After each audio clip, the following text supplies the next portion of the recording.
Hello, StarCraft fans! This is falconpaladin coming to you with yet another daily Legacy of the Void upload. This is Game 2 between Teebul and KiFirE on Orbital Shipyard. Again, I wish that was a better name, but I'm not quite sure how to pronounce it. But in the top right of Orbital Shipyard, we have the blue Protoss player. It is Teebul. And in the bottom left of Orbital Shipyard, we have the teal Protoss player. It is KiFirE.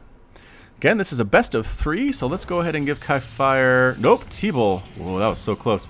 Teebul, 1 game 2-0 over his Protoss opponent. There cannot be any balance problems here, right? No balance complaints on this particular game because it is a PvP. It is from LOTV.spawningtool.com. Thanks again to Dominique for finding the best of the replays on that site and sending them to me to cast. Really fun, really saves me a lot of time, so I appreciate that. And again, you can go to LOTV.spawningtool.com to find replays that you want to watch, to learn your build orders, to see what the current meta of the beta is, and all that other fun stuff. So, PvP here, double assimilator coming out for both players. Choosing to get that gas early. Gas is the lifeblood of Protoss, and I want to say the lifeblood of Zerg as well. Terran can usually just handle getting a lot of Marines and being okay sometimes, but they also want those Marauders and those Liberators too.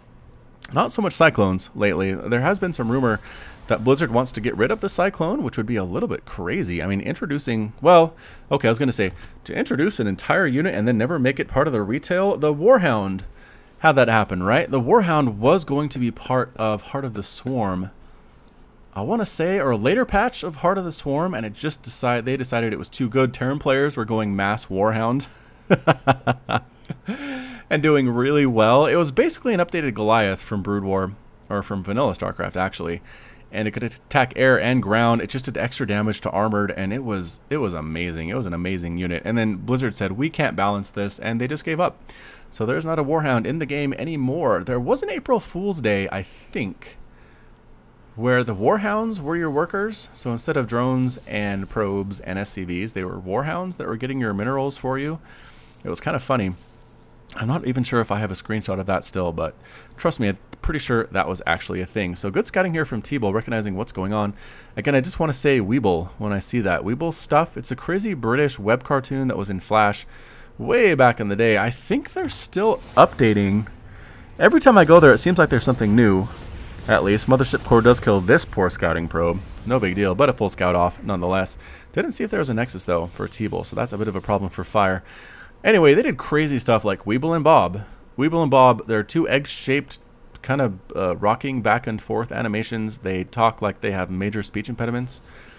They talk kind of like your tongue is hanging out of your mouth, kind of like this, and you have to understand what they're saying. Anyway, it was hilarious, though. I really did enjoy Weeble and Bob. Perhaps you can check them out if you're looking for some really weird, off-kilter British-style humor. So both players getting Nexus, both players getting Warp Gate Research, both players getting Workers and Twilight Council here for Teebul. And what's the answer going to be? Oh, Stargate. Stargate actually for KiFirE. Oh my gosh, again, KiFirE. KiFirE. Could be KiFirE. Like Kif from Futurama perhaps. Zap Brannigan's assistant Kif. Really funny stuff. If you haven't seen Futurama, you probably should. But anyway, Phoenix popping out of that Stargate. We're going to follow the Phoenix because they are fast and they cover a lot of the map, and we can kind of admire things as we see. Oh, there's that robot worker going to work there. There's a nice base here. Vespene gas coming out of the ground. So the question is, like, these aren't natural Vespene geysers, right? Because this is a space station. It's not the ground. So what that means is that somebody came here and built a space station and created little, I want to say, artificial constructs for the Vespene gas to leak out of. But again, why is there Vespene gas on a space station anyway? This tells me there's something natural happening below here, but it doesn't look like it, right? Did they take a space rock and just plant it over with metal plates and then allow the Vespene gas to come up? These are questions of StarCraft I don't know if there's an answer for here. Forward pylon is discovered by Fire. Not happy about this, and Teebul loses the forward pylon. Double Phoenix running around trying to see what they can see. Perhaps kill a Mothership Core. Oh, the Stalkers are ready, though. Did the Stalkers scout? Did Teebul scout that? No, Teebul didn't scout the Phoenix, but I think he saw them flying around. Oh, Mothership Core, you're in so much trouble. Run for your life. Photon Overcharge is enough to actually chase away this Phoenix. There are 3 of them now. More Phoenix in production by KiFirE. The answer for Teebul is basically going to be Stalkers with Blink, which is probably a good idea. Stalker versus Blink is good against Phoenix because they're fast, they hit hard, and they are quick. They can kind of match the quickness of the Phoenix to some extent anyway. Third base attempting to be planted by KiFirE. Third base looks like nowhere near Teebul's mine right now. That could actually give KiFirE an advantage. Might be enough to pull up the series to 1-1. But we will see. KiFirE actually getting the Immortals first as well. So that's something that Teebul really benefited from, is having those Immortals against that Stalker Adept type combo that we saw from Fire. So perhaps that is something that Fire is trying to learn from Teebul as the Phoenix come flying back on in, but there are so many Stalkers here. They don't have any upgrades. No upgrades there yet. I don't think there's any upgrades to the ground units for Fire either. No, there are not.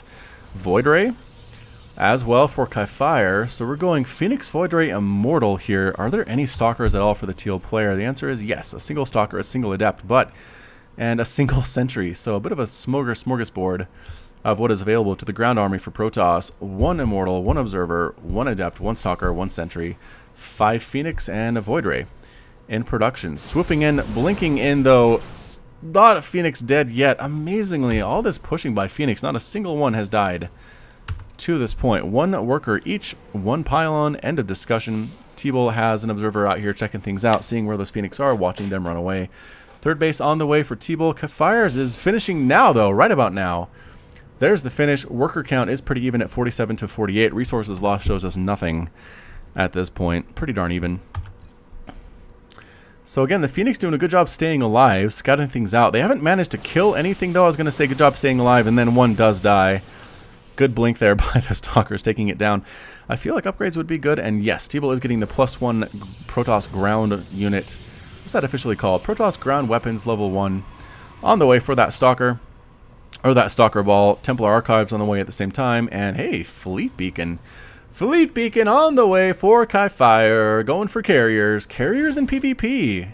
I don't think I've seen that in Legacy of the Void yet. So this should be pretty fun indeed. Special Tactics. Warp Prism moving along the right side here for Teebul. Trying to make something happen. And there's nothing here to kill though is the problem. And I guess you could try to damage things here. But Void Rays are in the way. And down here as well might be a good place to attack. But again, Void Rays kind of shut down Warp Prisms pretty good because 3.15 move speed and a 4.13 move speed. So again, Void Rays are fast, but Warp Prisms are faster. As they knock down this debris, boof, pieces falling all over the place. And yeah, both players just kind of heading back. The Warp Prism doesn't want to quite go in yet. The Phoenix still flying around. Phoenix are dying, man. That's 2 total Phoenix that have died now. The Blink Stalker's doing a great job keeping things alive. Teebul did lose another probe somehow. I'm not sure where that was. Possibly this way. Cannons are being built to deal with that Stalker flock. I don't know if any more Stalkers are in production because carriers are in production now. Also getting the Graviton Catapult upgrade to allow the carriers to expel those interceptors just that much more quickly. And +1 flyer attack on the way as well. +1 air weapons. It's not Zerg, it's not flyer attack. It is Protoss. So it is air weapons. Stalkers, Archons, and an Observer running in here for Teebul. That's pretty much the tech of choice, bringing the Warp Prism up to reinforce stuff at the front door. Not so much to do any special tactics. So balling up, as the Protoss likes to do with that little ball. Going to try to go up this ramp, and it's just a matter of how this is going to work. Adepts popping on in the front to tank a lot of this damage, and here goes nothing. Teebul is going for it. Void Rays getting focused down immediately, moving to the back, keeping alive. The carriers are here just in time, though. Double photon overcharge forces Teebul's army back. There's a bit of a regroup here. Warp Prism is here, not warping anything in right now. There it is. Now warping in additional sentries. Interesting play. Sentries, and are we just going up into the main? Oh, Teebul, what is this? Interesting angle indeed. There are blinks everywhere. And the Stalkers are trying to get right on top of these carriers, getting one of them immediately destroyed. The other one as well is being focused, but finding a bit of a sweet spot where it can't be attacked. The Stalkers are not attacking what they should.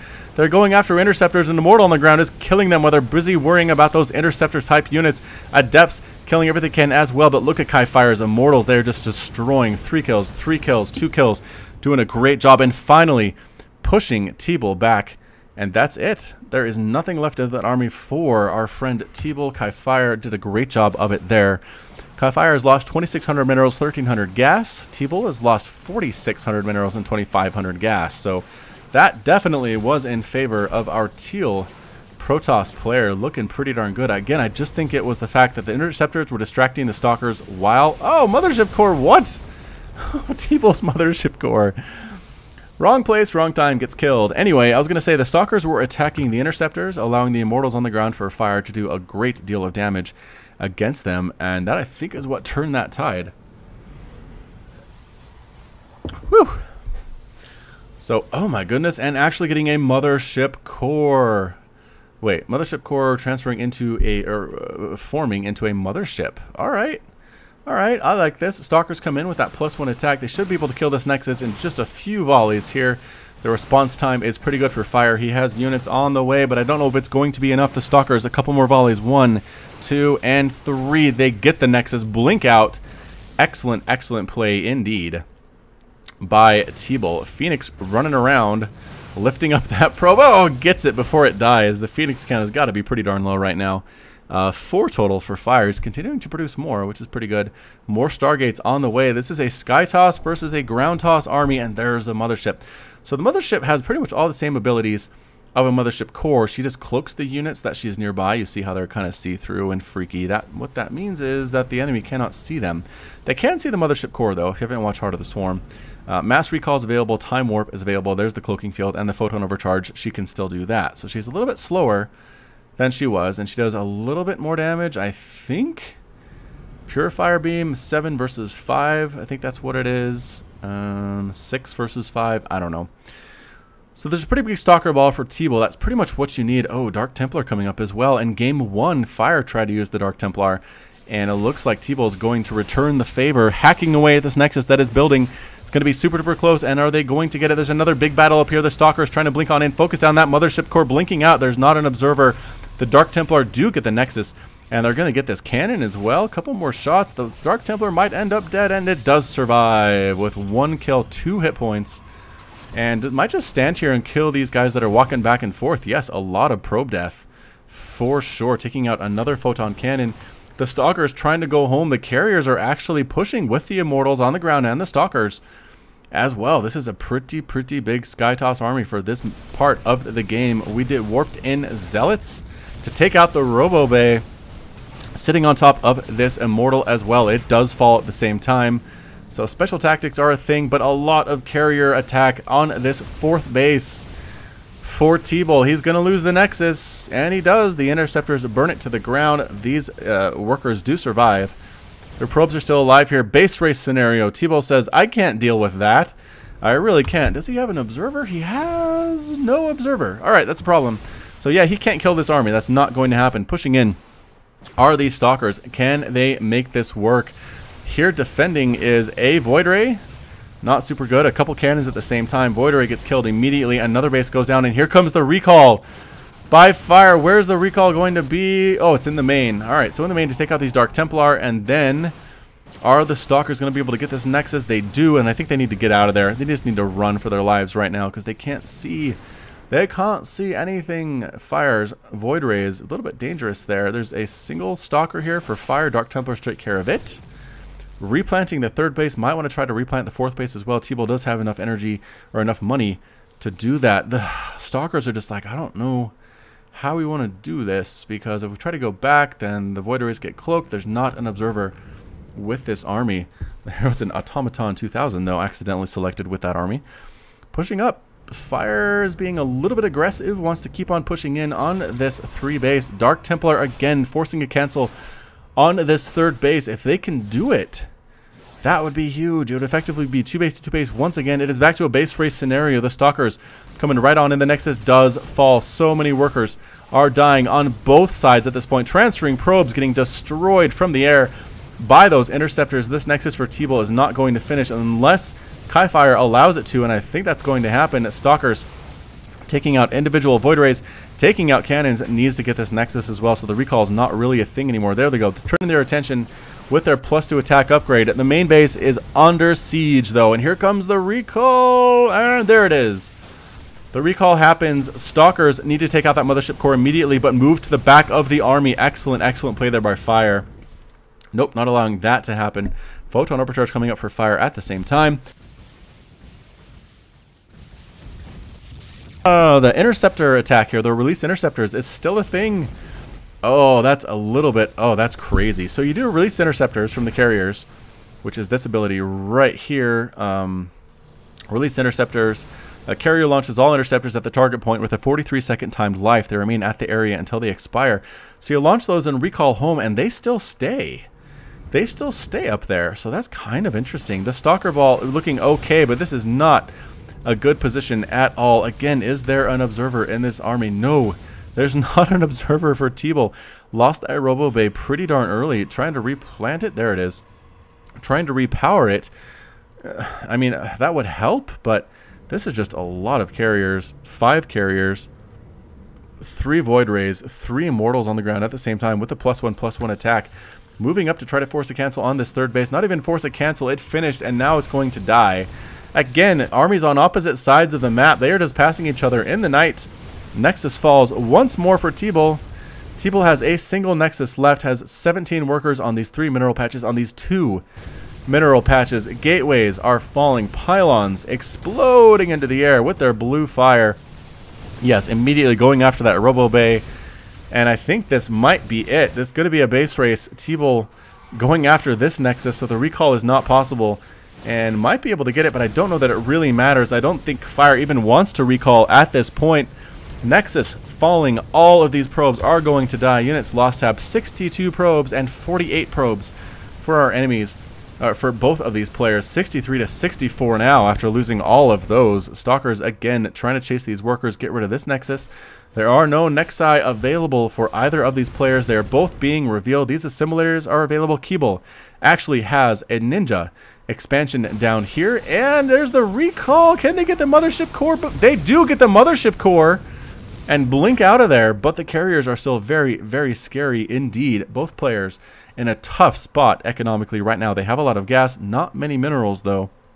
But look at this economy. KiFirE doing a great job here. 15 workers on this Nexus. It is 17 to 4 total harvesters. These blink stalkers are good. They have +2/+2, but this is just too many carriers right now. Here comes the stand-in. Teebul getting lifted. Teebul getting killed, trying to run away. Another lift with the Phoenix. You can't blink if you're being lifted by Graviton Beam. This is it for Teebul. This is all the army that is available. Does not want to lose this game in this best out of 3 series because Teebul can win. Or Teebul rather can win if he wins this game. This more Dark Templar, it is. Teebul with more Dark Templar down here killing this Nexus. The Blink Stalker is just staying alive. And I'm not going to sing the song because it's a pretty difficult song to sing. There goes the Nexus. Boom! Probes have nowhere to go. KiFirE is being revealed. Another attack over here. Pylon by Teebul gets scouted out and killed as soon as it completes. Such a tough spot to be in. Nexus up and running again. Teebul needs to be continuing to make probes at this point. And KiFirE is being revealed. Teebul taking out, there we go, taking out individual zealots. Blinking up, getting rid of that cyber core. Probes dying left and right. 10 probes left. For KiFirE, Teebul with a 3 count. So again, the Stalker is just not really trying to attack this head on. KiFirE desperately trying to find where that Nexus is. This is a lot of buildings to kill. Maybe if KiFirE leaves 3 carriers here and sends out the rest on an enemy on a mission to find the enemy Nexus, that might work out. Stalkers popping up again. Teebul throwing down a pylon just for the sake of it, trying to make this game last. It is now a game of hide and seek, because at this point it is 80 supply to 15 total supply. KiFirE will win a fight no matter what, but Teebul is trying to prevent that as long as humanly possible. Teebul has a few stalkers. Teebul has a couple workers, 4 total workers now. One of them is not mining. One of them up there with a pylon, and here comes the scouting immortal, gonna find this gateway and this pylon, and oh no! It is a bad day for Teebul, running away with that probe, taking another shot. The carcass gets thrown, and this immortal can for sure take out these buildings, no problem. At the same time, the Skytoss army finds this Nexus, gets melted by the Void Rays and the carriers. Probes are attacking as well, and that's it. Teebul calls the GG, is defeated, and KiFirE is victorious. Woohoo! That was a pretty insane PvP there. We have to give KiFirE a 1. It is a 1-1. We'll move on to game 3 in the next video, possibly tomorrow. I think I'll post that. Yes. Yes, I think I will. All right, so pretty amazing PvP there. Once again, the Skytoss won. I'm kind of surprised by that. Usually Stalkers do a great job against Skytoss, but I think the Mothership, creating the Mothership for KiFirE really took Teebul by surprise, could not deal with those cloaked units. I think the observers were sniped off by that Skytoss army as well, making it that much more difficult for Teebul to hold his own, and that turned out to be what decided the game. So this has been Falcon Paladin with yet another daily Legacy of the Void upload. Hit that like button, hit that subscribe if you like what you saw and what you heard today. You can also share my videos on YouTube. You can share them on Reddit and Facebook and Twitter and all those great places. Get the story of Falcon Paladin out there. More subscribers, more views, more conversation in the videos, and it's just a better community. So that's about it. Thank you so much for watching as usual, and until next time, as always, you take care of yourself.